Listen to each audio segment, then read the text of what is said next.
Seolah rasa sakit itu justru membuat Baek Mundo menjadi gila. Dia pun menyuruh Seon Wotan segera maju. Baginya, rasa iba yang murahan hanya akan membuatnya mati dengan sia-sia. Keduanya kembali saling berhadapan sambil memancarkan aura energi masing-masing. Seon Wotan pun bertanya apakah Mundo memang berniat mencari kematian. Menurutnya, apa hanya itu cara terbaik yang bisa dipikirkan Mundo? Namun, baru saja ucapannya selesai, ekspresi Seon Wotan langsung berubah. Di depan matanya, ujung jarum yang diselimuti aura merah sudah melesat tepat ke arahnya. Dia segera menghindar. Meski sempat terkejut, serangan itu tetap berhasil dihindarinya dengan mudah. Saat itulah dia menyadari kalau Baek Mundo kini bergerak jauh lebih cepat. Baek Mundo yang melihat itu langsung bertanya kepada Seon Wotan bagaimana pendapatnya. Dia juga bertanya, apakah serangan barusan cukup terasa? Seon Wotan tidak menjawab dan hanya terdiam. Dalam benaknya, dia mulai bertanya-tanya apakah jarum yang tertancap di jantung Baek Mundo membuat energi pria itu meledak hingga mencapai tingkat seperti sekarang.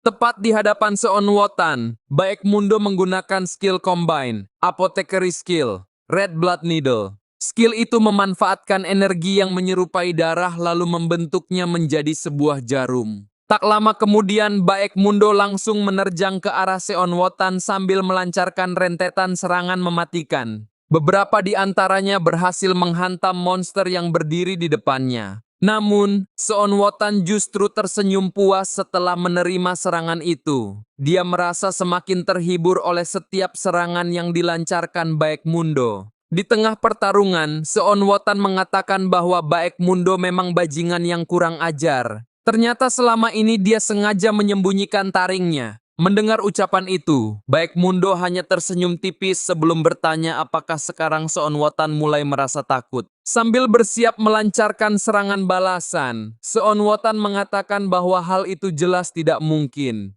Justru karena itulah pertarungan ini terasa jauh lebih seru baginya. Seon Wotan kemudian menyerang menggunakan senjata berbentuk cakar yang terpasang di lengannya, sementara Baek Mundo terus berusaha menahan setiap serangan itu. Di sisi lain, Baek Mundo mulai menyadari situasinya. Semakin lama pertarungan berlangsung, kondisinya akan semakin memburuk. Karena itu, dia memutuskan untuk mengakhiri pertarungan ini secepat mungkin. Melihat Baek Mundo mulai terburu-buru menyerang, Seon Wotan hanya mendecakkan lidah dan mengatakan bahwa itu benar-benar mengecewakan. Dengan santai, dia menahan serangan Baek Mundo hanya menggunakan 2 jari. Seon Wotan lalu berkata, jika Baek Mundo berpikir tusukan nekat seperti itu bisa menghentikan cakar seekor beast, berarti dia terlalu meremehkannya. Setelah berkata demikian, Seon Wotan menghancurkan jarum energi milik Baek Mundo dengan mudah. Namun, Seon Wotan langsung terkejut saat mendengar Baek Mundo berkata bahwa sejak tadi dia hanya bertingkah seperti seekor hewan. Ternyata, serangan sebelumnya hanyalah pengalihan. Serangan yang sebenarnya datang dari atas kepala Seon Wotan. Sambil menyerang, Baek Mundo mengejek bahwa kalau tingkahnya seperti binatang, mungkin otaknya juga tidak jauh berbeda. Bukannya panik, Seon Wotan justru menyeringai tipis. Dia langsung menyadari bahwa peningkatan fisik Baek Mundo yang begitu drastis bahkan ikut mengubah kekuatan skill miliknya. Dalam benaknya, Seon Wotan yakin jarum itu pasti memiliki efek yang luar biasa. Namun, peningkatan sebesar itu pasti menuntut harga yang sangat mahal. Dan dugaannya memang benar, setiap kekuatan sebesar itu selalu memiliki konsekuensinya. Skill yang digunakan Baek Mundo bernama Apothecary Awakening Skill, Heart Poison, Death Needle. Skill ini diaktifkan dengan menusukkan jarum ke jantung untuk menyuntikkan Awakening Poison. Teknik rahasia milik Apothecary itu mampu meningkatkan kemampuan fisik dan skill hingga mencapai batas maksimal. Namun,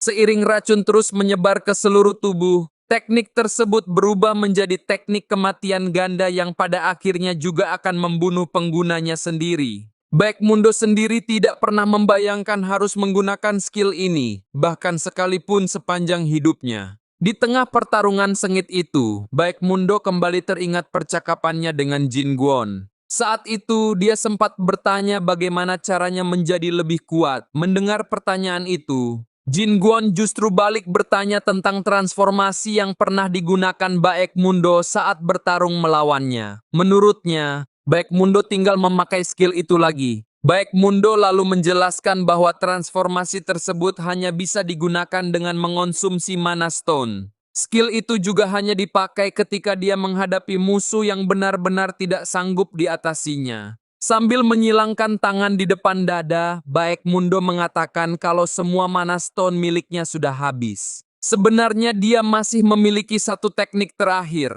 tetapi teknik itu mengharuskannya mempertaruhkan nyawa. Itulah sebabnya dia ragu untuk menggunakannya. Mendengar penjelasan itu, Jin Guan langsung memukul kepala Baek Mundo. Dia mengatakan bahwa pertanyaan tadi sama sekali tidak berguna karena Baek Mundo sebenarnya sudah mengetahui jawabannya. Sambil memegangi kepalanya yang masih terasa sakit, Baek Mundo kembali menjelaskan bahwa jika dia menggunakan teknik tersebut, nyawanya lah yang harus menjadi taruhannya. Jin Guan kemudian menegaskan bahwa seorang pendekar yang hidup di ujung pedang harus selalu siap mempertaruhkan nyawanya. Bagaimana mungkin seseorang bisa menjadi kuat jika bahkan tidak berani mempertaruhkan nyawanya sendiri? Mendengar ucapan itu, Baek Mundo hanya bisa bergumam pelan. Menurutnya, sejak awal dia memang tidak seharusnya meminta nasihat kepada Jin Guan. Kembali ke saat ini, Baek Mundo teringat kalau dulu dirinya sempat menganggap pertanyaan itu sangat bodoh. Namun sekarang, dia tidak punya pilihan selain menjadi orang bodoh itu.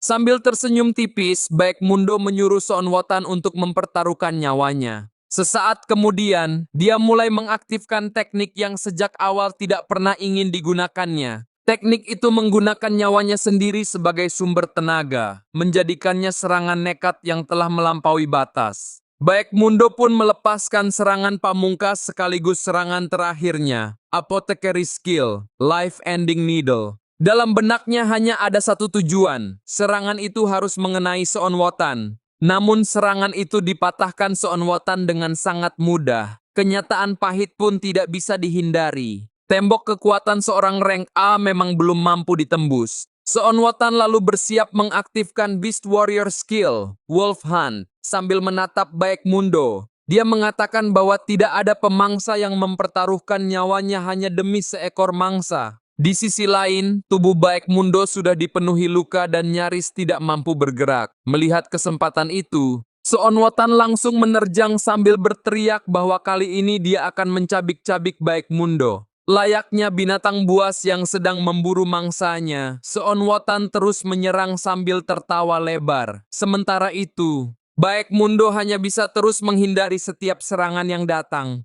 Di tengah pertarungan, Baek Mundo mulai menyadari bahwa meski sudah memaksakan tubuhnya hingga batas, jarak kekuatan di antara mereka ternyata masih sangat jauh. Sambil terus menyerang, Son Wotan kembali tertawa dan berkata bahwa sebelum jantung Baek Mundo benar-benar membusuk, dia akan mencabutnya lalu memakannya hidup-hidup. Mendengar ancaman itu, Baek Mundo langsung memusatkan pikirannya. Dia tidak boleh membiarkan Son Wotan sepenuhnya mengendalikan jalannya pertarungan. Namun, efek samping Heart Poison Needle mulai menyerang tubuhnya. Kondisinya terus memburuk dari detik ke detik. Tanpa membuang waktu, Baek Mundo mengeluarkan 2 pil berwarna ungu, lalu melemparkannya ke bawah kakinya. Seketika, kepulan asap ungu kembali menyelimuti area di sekitarnya. Di balik asap itu, tubuh Baek Mundo sudah hampir tidak bisa digerakkan. Dia harus segera menjauh dari pertarungan. Sayangnya, Son Wotan tidak memberinya kesempatan.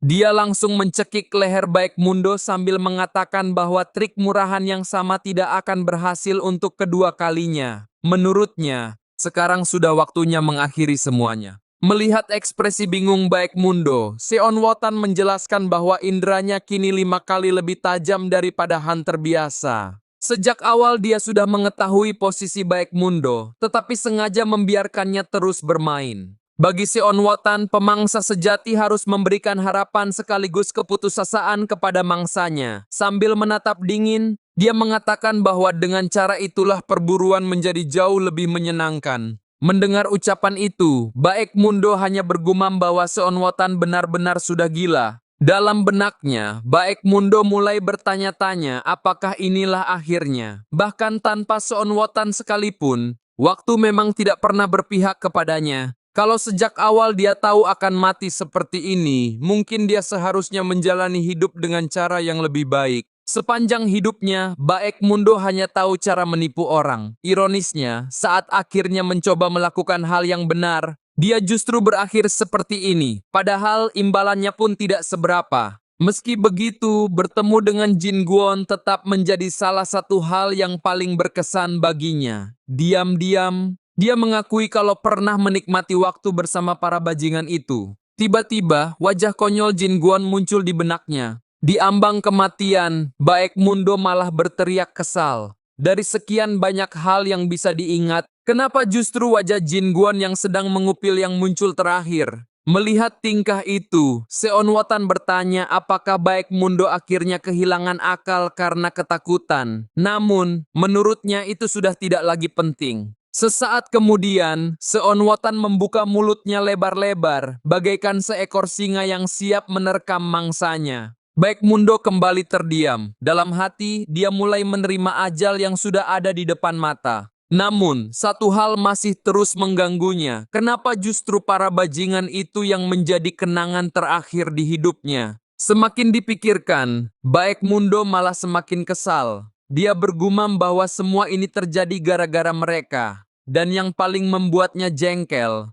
wajah Jin Guon tetap saja tidak mau hilang dari pikirannya. Dia kembali teringat percakapan terakhirnya dengan Jin Guon. Saat itu, Baek Mundo sempat bertanya apa yang harus dilakukannya jika suatu hari nyawanya benar-benar berada di ujung tanduk. Sambil tetap mengupil dengan santai, Jin Guon hanya menyuruhnya berteriak memanggil namanya. Menurutnya, begitu Baek Mundo memanggil, dia pasti akan datang. Mendengar jawaban itu, Baek Mundo hanya bisa menatap heran. Dia bahkan sempat bertanya apakah Jin Guon benar-benar akan datang jika itu terjadi. Kini, saat kematian sudah berada tepat di depan mata, yang terus terlintas di benaknya memang hanya Jin Guon. Tiba-tiba, Baek Mundo berteriak bahwa dia tidak ingin mati. Dia terus berteriak meminta seseorang menyelamatkannya, bahkan memanggil nama Jin Guon sambil menyebutnya bajingan. Sesaat kemudian, mata Baek Mundo langsung membelalak. Seon Wotan pun menunjukkan ekspresi yang sama. Tanpa diduga, Jin Guon muncul begitu saja dan langsung menyumpal mulut Seon Wotan menggunakan sebatang ranting. Sambil melakukannya, dia berkata bahwa dulu dia memang menyuruh Baek Mundo memanggil namanya, bukan mengumpat dan memakinya seperti barusan. Dengan wajah penuh rasa tidak percaya, Baek Mundo bertanya apakah Jin Guon benar-benar datang. Di sisi lain, Seon Wotan segera menghancurkan ranting yang menyumpal mulutnya lalu mundur beberapa langkah.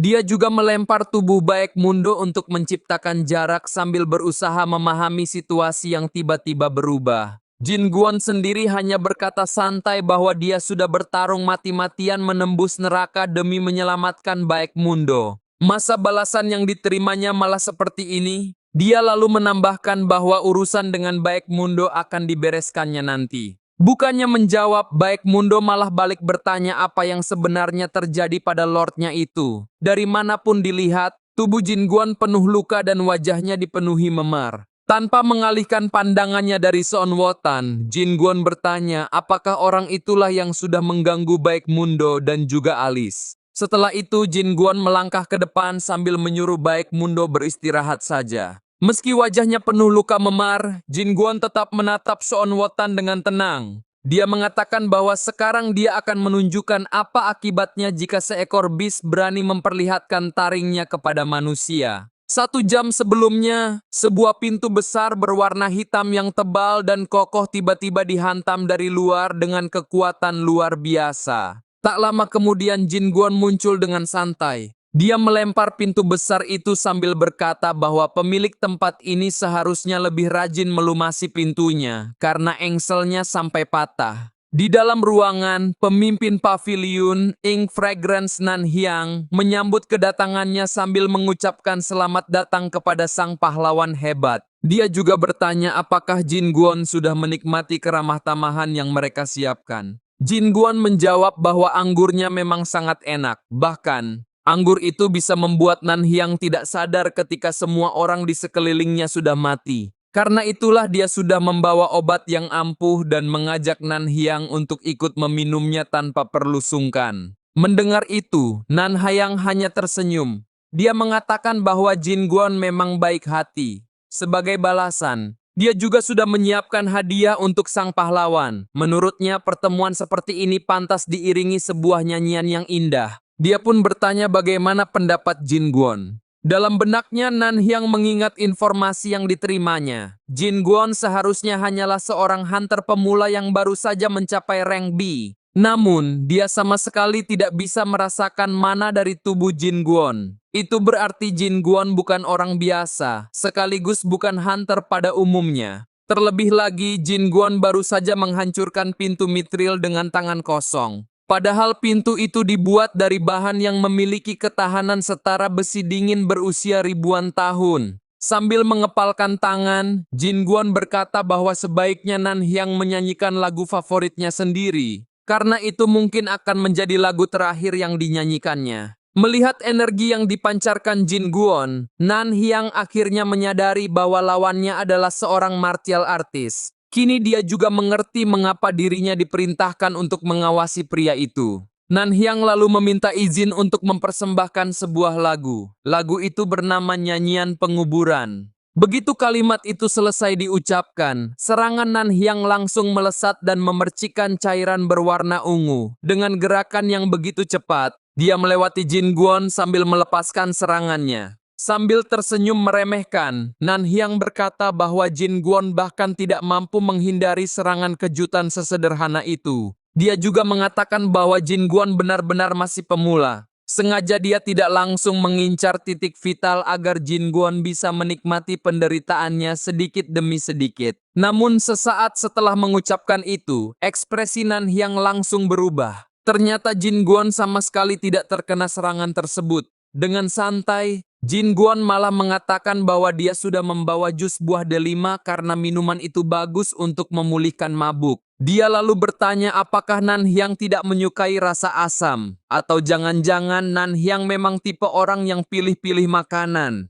Mendengar itu, Nan Hyang langsung terkejut. Dia sama sekali tidak menyangka kalau cairan yang tadi mengenainya ternyata hanyalah jus buah delima. Dengan wajah kesal, Nan Hyang mengatakan bahwa dia tidak menyangka Jin Guan bukan hanya orang bodoh yang ceroboh, tetapi ternyata masih tahu cara menggunakan otak kecilnya. Tanpa membuang waktu, Nan Hyang bergerak dengan lincah sambil mengatakan bahwa karena sudah tidak punya pilihan lain, dia akan menunjukkan kemampuan yang sebenarnya. Dia pun mengaktifkan Thief Skill, Dancer's Dance. Sambil tersenyum meremehkan, Nan Hyang menyuruh Jin Guan mengikutinya jika memang mampu. Menurutnya, seorang martial artist seperti Jin Guan tidak mungkin bisa mengikuti pergerakannya hanya dengan mata. Namun keyakinan itu langsung runtuh. Dalam sekejap, Jin Guan sudah berdiri tepat di depan matanya. Dengan santai, Jin Guan berkata bahwa tren tarian zaman sekarang memang terlihat agak sulit diikuti. Meski begitu, dia tetap mengikuti setiap langkah Nan Hyang kemanapun wanita itu bergerak. Melihat hal itu, Nan Hyang benar-benar terkejut. Menurutnya, Jin Guan seharusnya tidak mungkin bisa mengikuti gerakannya. Belum sempat bereaksi, sebuah tamparan keras menghantam pipinya hingga tubuhnya terpental dan membanting lantai. Dengan wajah polos, Jin Guan berkata bahwa mengikuti tren tarian memang selalu sulit, baik dulu maupun sekarang. Di tengah kepulan debu, Nan Hyang masih diliputi keterkejutan. Tamparan barusan hampir saja membuatnya pingsan. Melihat Nan Hyang masih sadar, Jin Guan tiba-tiba teringat tujuan utamanya. Dia pun langsung bertanya di mana wanita itu menyimpan kunci yang sedang dicarinya. Nan Hyang kembali berdiri sambil mengatakan bahwa Jin Guan benar-benar keterlaluan karena berani menampar pipi seorang wanita sekeras itu. Tak lama kemudian, dia mengeluarkan sebuah cambuk. Nan Hyang kembali mengatakan bahwa kali ini dia benar-benar akan menunjukkan kemampuan yang sesungguhnya. Mendengar itu, Jin Guan malah mengejeknya. Menurutnya, bukankah sejak tadi Nan Hyang sudah mengatakan hal yang sama? Tanpa banyak bicara lagi, Nan Hyang langsung mengayunkan cambuknya ke arah Jin Guan dengan keras. Setiap ayunannya mengalir seperti tarian seorang algojo yang sudah terbiasa menyiksa para tahanan. Menerima cambukan itu, Jin Guan hanya tersenyum. Dia mengatakan bahwa untuk seseorang yang banyak sesumbar, serangan seperti itu ternyata tidak seberapa. Jin Guan juga bertanya sampai kapan Nan Hyang akan terus bermain-main seperti itu. Nan Hyang hanya tersenyum lalu mengatakan bahwa Jin Guan benar-benar bodoh jika mengira serangan tadi hanya ditujukan untuk melukai tubuhnya. Sesaat kemudian, Jin Guan merasakan sesuatu yang aneh. Dadanya seolah ditekan oleh kekuatan yang tidak terlihat. Melihat reaksi itu, Nan Hyang bertanya bagaimana rasanya jantung Jin Guan yang kini berdebar semakin kencang di luar kendalinya. Dia lalu menjelaskan bahwa itulah kekuatan teknik miliknya yang bernama Charm. Siapapun yang terkena sihir tersebut akan berubah menjadi budak yang patuh kepadanya. Atribut Charm membuat setiap makhluk hidup yang tersentuh mana milik Nan Hyang akan tertarik kepadanya. Semakin tinggi peringkat penggunanya, semakin besar pula pengaruh kemampuan itu. Karena Nan Hyang adalah seorang rank A, kemampuan tersebut bahkan bisa aktif hanya dengan menyentuh kulit lawannya. Sambil terus menghujani Jin Guan dengan cambukan, Nan Hyang berteriak bahwa kekuatan itu 100 kali lebih ampuh daripada afrodisiak. Dia lalu memerintahkan Jin Guan untuk menyerah pada kekuatan charm miliknya dan mati begitu saja. Di tengah gempuran cambukan itu, wajah Jin Guan perlahan mulai memerah. Dalam benaknya, dia menyadari bahwa kemampuan yang sedang dihadapinya jauh lebih merepotkan dan berbeda dari racun biasa. Dia bisa merasakan setiap kali cambuk itu mengenainya, selalu ada semacam energi jahat yang menyusup ke dalam tubuhnya. Sementara itu, Nan Hyang terus tertawa sambil menyuruh Jin Guan merangkak layaknya seekor anjing peliharaan. Di dalam hati, Jin Guan terus menguatkan tekadnya agar tidak jatuh oleh trik murahan seperti itu. Namun sedikit demi sedikit kesadarannya mulai terpengaruh di hadapannya. Dia seolah melihat Nan Hyang dengan ekspresi manja yang memanggilnya untuk datang ke pelukannya. Sesaat kemudian, Jin Guan malah menyerah. Menurutnya tidak ada salahnya mencoba sekali. Sambil tersenyum seakan menikmati setiap cambukan, Jin Guan berlari menghampiri Nan Hyang. Melihat itu, Nan Hyang langsung tersenyum puas. Ternyata Jin Guan tidak berbeda dengan lelaki lainnya. Dia bahkan memuji Jin Guan karena mampu bertahan selama ini meski bukan seorang hunter. Namun, Nan Hyang tetap yakin Jin Guan sudah hampir mencapai batasnya. Sebagai hadiah karena sudah bertahan cukup lama, Nan Hyang mengatakan akan memberitahukan sebuah fakta yang menarik. Dia mengaku bahwa Hwaryong memang diperintahkan untuk berbohong kepada Jin Guan agar memancingnya datang ke tempat itu jika rencana menggunakan serbuk anestesi gagal. Nan Hyang sendiri tidak menyangka Jin Guan benar-benar tertipu dan datang langsung ke hadapannya. Meski begitu, dia menyuruh Jin Guan untuk tidak terlalu kecewa. Setidaknya, dia masih akan membiarkan Jin Guan tetap hidup. Hanya saja, saat Jin Guan nanti merangkak di hadapannya, rekan-rekannya kemungkinan sudah menjadi mayat. Menurut Nan Hyang, makhluk yang sedang dihadapi rekan Jin Guan adalah monster yang bahkan dirinya sendiri akan kesulitan jika harus melawannya secara langsung. Dia kembali berkata agar Jin Guan tidak perlu bersedih. Nan Hyang bahkan akan memberinya kesempatan mengucapkan salam perpisahan untuk terakhir kalinya kepada jasad rekannya. Lalu dia menambahkan, jika Jin Guan mampu bertahan dari 100 cambukan, dia akan memberinya kehormatan untuk merangkak di antara kedua kakinya. Tak lama kemudian, Nan Hyang kembali menghujani Jin Guan dengan rentetan cambukan tanpa henti. Dia terus mengayunkan cambuknya sekuat tenaga hingga napasnya mulai memburu dan tubuhnya sendiri kelelahan. Di tengah rasa lelah itu, Nan Hyang memandang Jin Guan sambil berkata bahwa mulai sekarang Jin Guan adalah budaknya.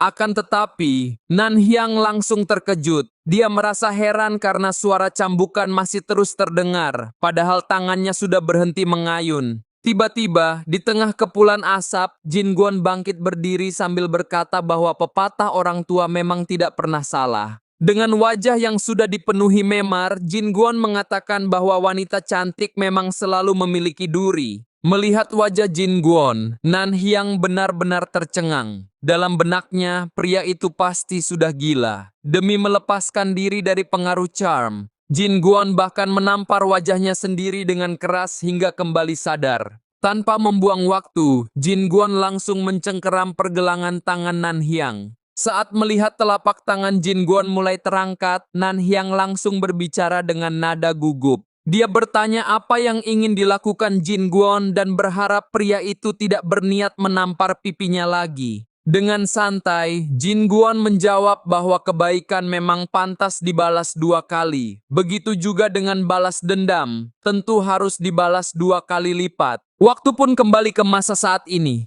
Jin Guan mengatakan kepada Baek Mundo bahwa dia baru saja melewati pertarungan yang cukup sengit. Dia berjanji akan menceritakan semuanya nanti. Untuk sekarang, Baek Mundo hanya perlu beristirahat. Sambil melangkah ke depan, Jin Guan berkata bahwa dia akan menunjukkan apa akibatnya jika seekor beast berani memperlihatkan taringnya kepada manusia. Melihat kemunculan Jin Guan, Seon Wotan mulai bertanya-tanya dalam hati siapa sebenarnya pria yang baru datang itu. Jin Guan muncul tanpa mengeluarkan suara sedikit pun. Namun, Seon Wotan segera menyadari identitasnya. Orang itu pasti adalah sosok yang dikenal sebagai Nameless Wanderer. Dalam benaknya, Seon Wotan juga mulai mempertanyakan apakah wanita jalang itu telah gagal menangkap Jin Guan. Kalau tidak, mustahil pria itu datang dengan wajah penuh luka seperti sekarang. Seon Wotan menghela napas panjang lalu berkata bahwa dia tidak tertarik pada mangsa yang sudah dipermainkan dan dibuang oleh orang lain.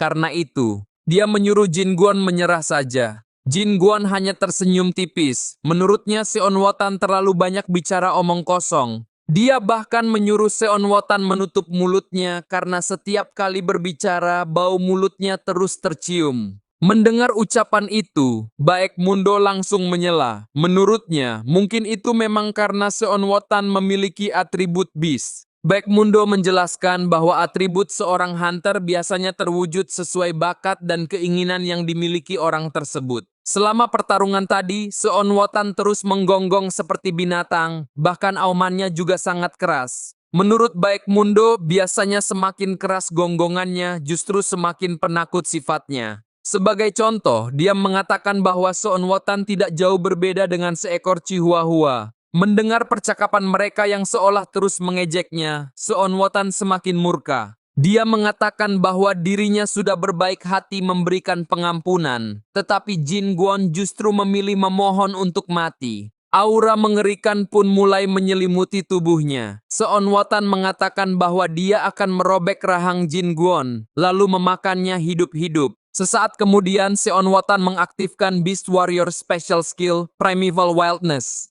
Teknik itu membangkitkan kekuatan Ancient Beast untuk memperoleh tenaga yang jauh lebih dahsyat. Seon Wotan juga mengatakan bahwa dia sudah tidak peduli lagi dengan perintah atasannya yang menginginkan Jin Guan ditangkap hidup-hidup. Sekarang, dia hanya ingin mencabik-cabik tubuh Jin Guan hingga tidak bersisa. Tanpa membuang waktu, Seon Wotan langsung menerjang ke arah Jin Guan dengan niat mengakhiri pertarungan dalam satu serangan. Melihat itu, Baek Mundo langsung berteriak panik. Dia bisa merasakan kalau serangan Seon Wotan kali ini jauh lebih kuat dibandingkan saat mereka bertarung sebelumnya. Menurut Baek Mundo, bahkan Lordnya sekalipun pasti akan kesulitan menghadapi serangan tersebut. Namun Jin Guan hanya tersenyum tipis. Dia mengatakan bahwa hanya ada satu cara untuk menjinakkan binatang yang berani memperlihatkan taringnya kepada manusia, yaitu dengan sebuah pukulan. Melihat Seon Wotan mengaum seperti binatang buas, Jin Guan bertanya, apakah sifatnya memang sudah sedekat itu dengan seekor beast, atau justru dia kehilangan akal karena terlalu banyak minum. Jin Guan lalu menegaskan bahwa selama masih memiliki wujud manusia, seseorang seharusnya merasa malu atas kurangnya kebajikan dalam dirinya. Sambil mengangkat kepalan tangan, Jin Guan menyuruh Seon Wotan untuk tidak pernah melupakan rasa malu itu. Tepat setelah mengucapkan kalimat tersebut, Jin Guan langsung menghantamkan tinjunya ke arah kepalan Seon Wotan. Pukulan dahsyat itu merupakan teknik yang dikenal dengan nama Fist of Forgetting Shame. Di luar gedung Ink Fragrance yang berdiri megah di tengah malam, tiba-tiba terdengar ledakan besar. Dalam sekejap, seluruh bangunan itu hancur akibat benturan dahsyat yang terjadi di dalamnya.